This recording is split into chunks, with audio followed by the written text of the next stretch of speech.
A gente está vivendo um processo mesmo de desumanização, né? A gente tem que fazer um exercício humano de nos reconhecer novamente, de nos ressignificar e de ver o quanto que a gente se pertence. Eu tenho astrologia positiva já há 5 anos. Você falar abertamente sobre o HIV hoje é realmente você falar além dos muros.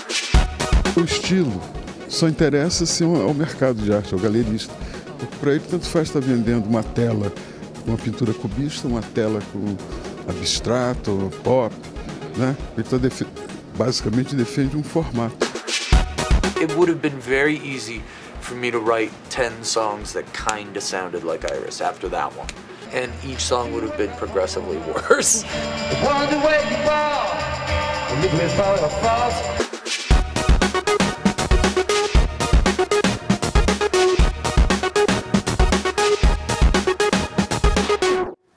Olá, boa noite. Metrópolis no ar. E a gente começa o programa de hoje com a mostra Entrevendo, do artista carioca Cildo Meirelles, que reúne o maior acervo já exposto por ele na América Latina. São 150 obras, dos anos 60 até os dias atuais, num local muito democrático, Cunha Júnior. No Sesc Pompeia. Ah, lógico. Porque no Sesc Pompeia os espaços de convivência, circulação e exposição são uma coisa só. Exatamente. Os trabalhos de Cildo Meirelles fazem provocações a partir de temas como política, consumo, história e memória. Obras que despertam todos os nossos sentidos.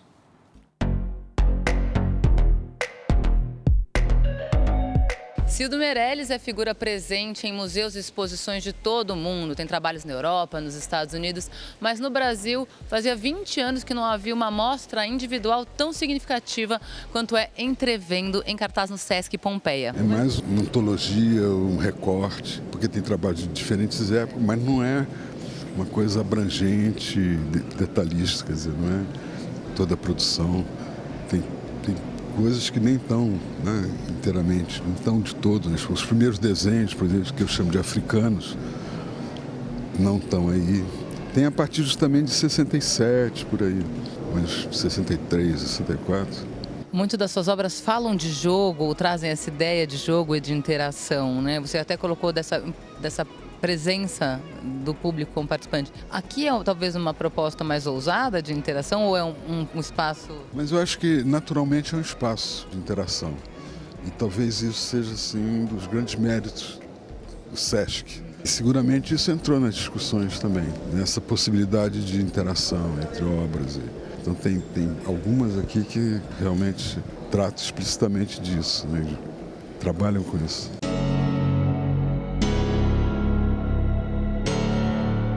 Entrevendo é o nome dessa obra que também dá título à exposição. E para o Cildo Meirelles, nomear os trabalhos é parte importante do processo. Elas batizadas, cada uma. Ainda assim, bom, a essa altura eu já não me lembro nem do que eu jantei, mas começa a ficar difícil se lembrar.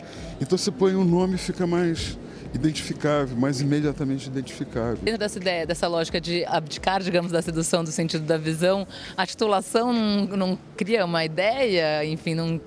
Mas nem sempre ela enfatiza a essência do trabalho. A não ser em casos que isso é muito preciso, se essa série de objetos semânticos. Lá no galpão tem um percevejo, cerveja, serpente, dados e alguns outros, porta-bandeira, que o título é parte constitutiva mesmo do trabalho. É uma experimentação de sensação, né?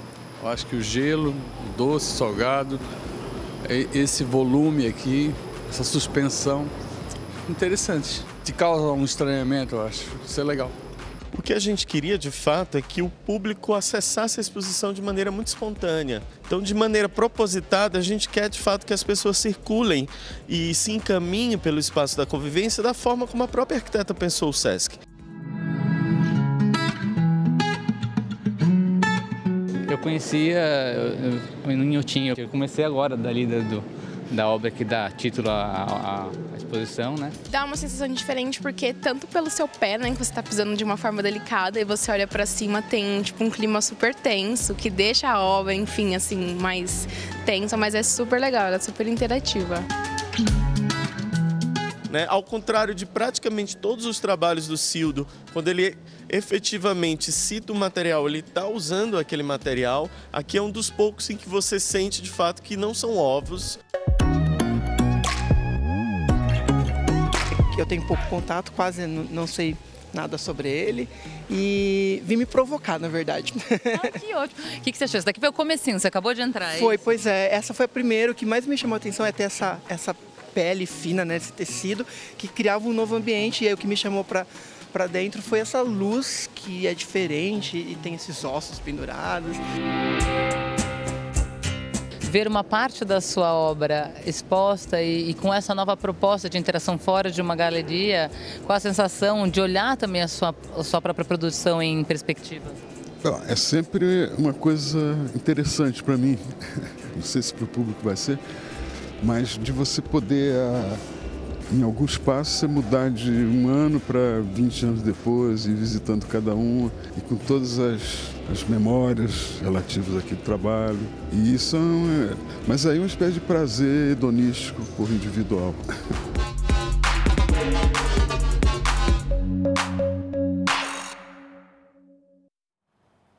Quem matou Marielle? Olha o Cildo provocando a gente mais uma vez. Eu e Você é o primeiro monólogo encenado pela atriz Denise Fraga. Com direção de Luiz Vilaça, o texto inédito foi escrito a partir de quase 300 histórias reais que foram enviadas durante 6 meses, principalmente por meio das redes sociais. Essas cenas da vida foram costuradas com literatura, música, imagens, poesia. Você tem liberdade. Se alguém te fechar as portas, procure as janelas. Os sonhos não vão fazer nada por você, é você que tem que fazer por eles. Para ter algo que você nunca teve, só fazendo algo que você nunca fez. Não é a carga que te derruba, é a maneira com que você carrega. O Eu de Você tem muito disso, né? O quanto tem de um no outro. E por isso eu acho que tem essa identificação, né, do público com o que vocês fizeram, né?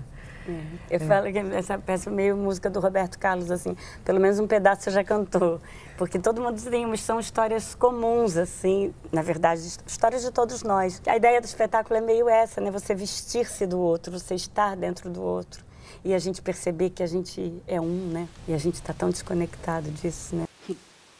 Quem sou eu?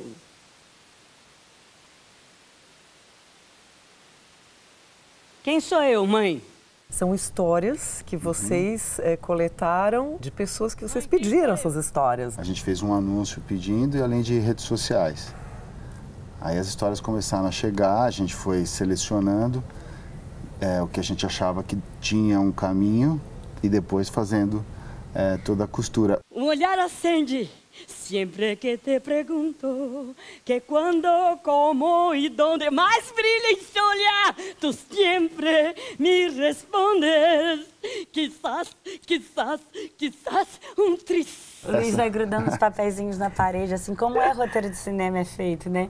Então a gente ficava numa sala e ele ia grudando os papéis na parede com a história, com os pedaços de histórias e ele ia dando cor para o que tem poesia, o que tem humor, o que tem drama. E eu já entrei em cena, assim, levitando, com os pés longe do chão, o que já era muito mais interessante do que o que eu fazia na peça, mas eu comecei a voar. Tem uma história que permeia o espetáculo inteiro, que essa, assim, eu acho que 99% do público se vê, que é a do dia a dia, que é uma loucura, né? Insano, né? Insano, né? Então, acho que assim, que todo mundo se reconhece em algum momento, se reconhece. Tem gente que em mais momentos, tem gente menos, mas eu acho que é a história comum de todos essa nós. Secretária, né, no mundo corporativo, tentando cumprir as metas, né? Tá todo mundo muito ocupado, fazendo, né, trabalhando muito, né? E é uma coisa que as pessoas, a gente vê às vezes uma gargalhada na plateia, meio uma gargalhada de um alívio, assim. Ai, que bom que vocês estão falando isso.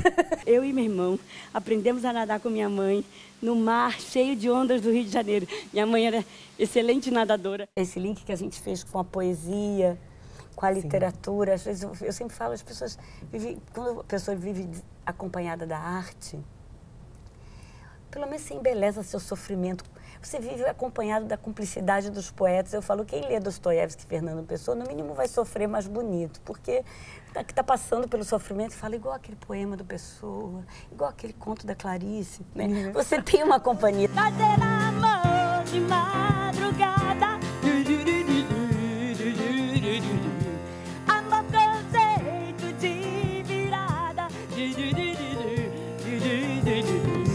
Fazer amor, ai, eu adoro um karaokê.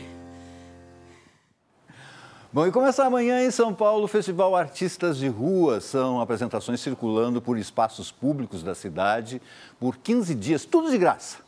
Amanhã, no Beco do Batman, em Pinheiros, tem Gambiarra Lixofônica, Josiara e Marília Calderon. No domingo é a vez da Avenida Paulista, junto ao Parque Trianon, com shows da companhia Fancama Obi e Coco de Oiá.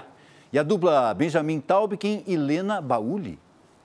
Amanhã e domingo tem outro evento na faixa. É o SP na Rua, com festas e DJs em 16 pontos do centro da cidade. Música eletrônica, ritmos brasileiros, rap, reggae, tem para todos os gostos. Começa às 8 da noite e vai até às 6 da manhã.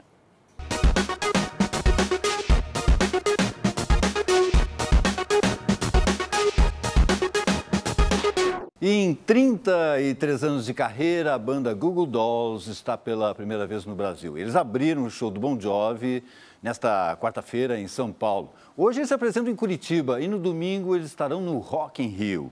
Eles estão bem empolgados com essa turnê, né? Porque nas plataformas de streaming, o Brasil é o país onde eles são mais populares, fora dos Estados Unidos.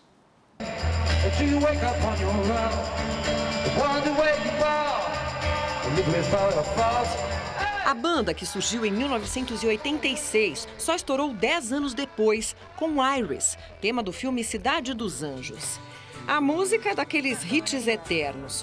Concentra hoje 77% das visualizações dos Google Dolls no YouTube.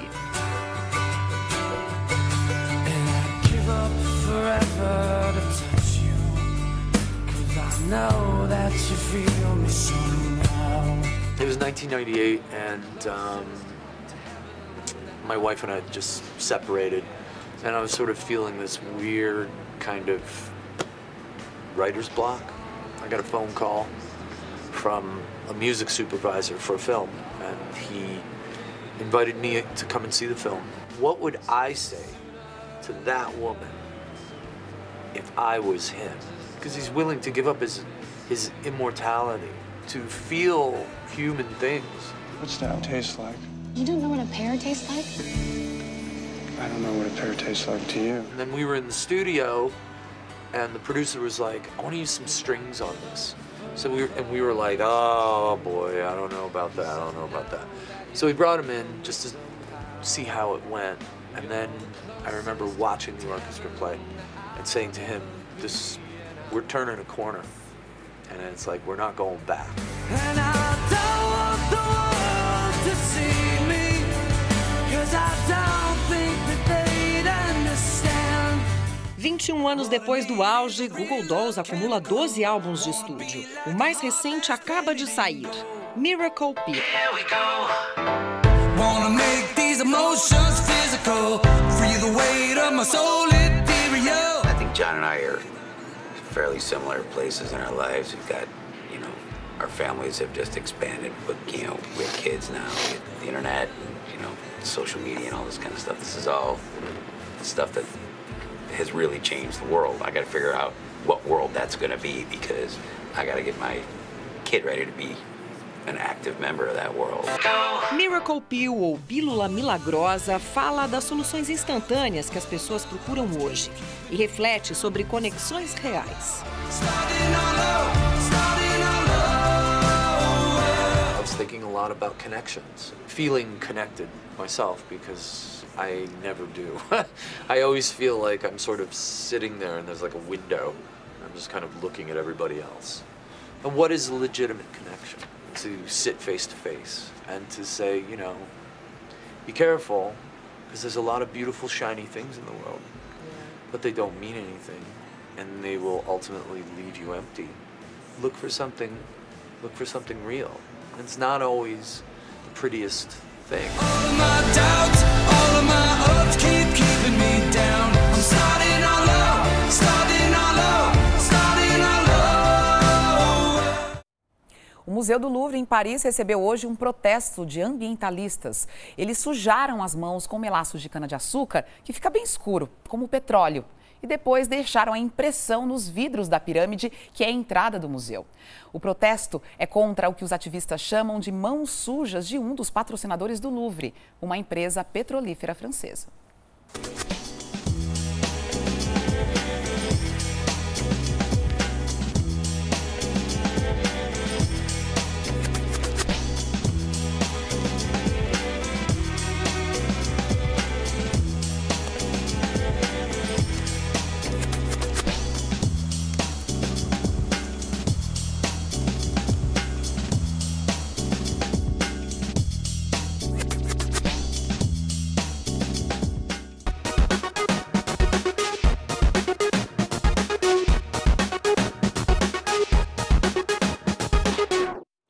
Grande notícia para os fãs do universo Marvel no cinema. Os estúdios Disney e Sony anunciaram um acordo acabando com uma briga que ameaçava o futuro do Homem-Aranha. O que acontece é que antes da Disney comprar a Marvel em 2009, a Sony tinha adquirido os direitos do personagem para o cinema. Por isso, sem a autorização da Sony, a Disney não pode usar o cabeça de teia nos filmes do universo Marvel, colocando em risco toda a cronologia da nova fase. Com um acerto aí financeiro, a Sony vai produzir o terceiro filme com o ator Tom Holland e depois ele volta para a produção da Disney, aí sim focado especificamente no universo Marvel. Bom, e agora, né, Didi? Você fez a matéria, inclusive, né? Essa matéria que a gente vai fazer agora. Adorei o documentário. E é importante a gente falar, a gente vai falar desse documentário que acaba de estrear, contando a história e os bastidores da epidemia do HIV no Brasil, desde o início, lá na década de 80 até os dias de hoje. É, porque é importante, né, Cunha, que as novas gerações saibam um pouco dessa trajetória, dos lutos, da luta de tanta gente. O nome do documentário é Carta para Além dos Muros. E esse documentário aponta de maneira muito clara como as questões sociais, e a gente está colocando preconceito aí, afetam no controle da epidemia, no tratamento, nos resultados. Deem uma olhada. Uma doença misteriosa que era totalmente desconhecida há 2 anos, segundo as autoridades médicas americanas, transformou-se nos últimos meses na epidemia mais violenta do século. É um filme, um documentário para atingir essa nova geração? É para atingir todo mundo? Eu acho que é para atingir todo mundo. Eu acho que todo mundo tem que falar sobre esse tema que ainda é tabu.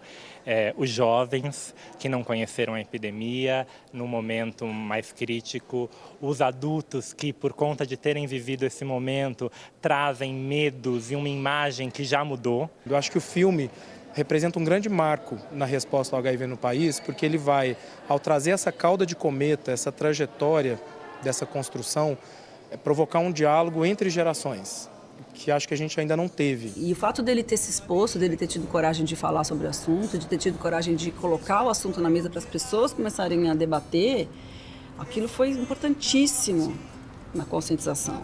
Foi importantíssimo para tudo, porque ele era uma figura adorada, né? O Cazuza era um artista pop. Eu falo muito que tratar o HIV hoje, em 2019, é simples. E é simples mesmo. Poucos efeitos colaterais, o medicamento distribuído gratuitamente pelo SUS, ele promete não trazer efeitos colaterais, se traz para uma parcela bem pequena da população. O Brasil segue praticamente todas as recomendações da OMS e oferece o tratamento de ponta que existe para uma saúde pública gratuita, universal, como é o caso do SUS. Existem falhas, o sistema não é perfeito, mas o tratamento está disponível. A pergunta que a gente tem que se fazer é por que com tudo disponível, com tudo que há de testagem, de prevenção, de tratamento, as pessoas continuam se infectando e continuam morrendo? Não há um debate, nós não conversamos sobre isso dentro de casa, nas escolas, dentro das igrejas, na comunidade, em todos os ambientes onde a sociedade existe. É preciso falar porque quem tem sexualidade ou vive a sua sexualidade, de uma forma ou de outra, está tocado pelo HIV. Saiu todos e o de HIV não saiu. Tandandã. Por esse instante meu mundo caiu, por segundos fiquei preocupado, falei, meu Deus, estou com AIDS, meu Deus, eu morro amanhã. Meu Deus, eu tenho tanta gente pra me despedir. Meu Deus, não fui no Jô e ele encerra a nova temporada. A gente chega ao cinema para ver o documentário e pode também fazer um teste HIV. Como é que essa ação foi articulada?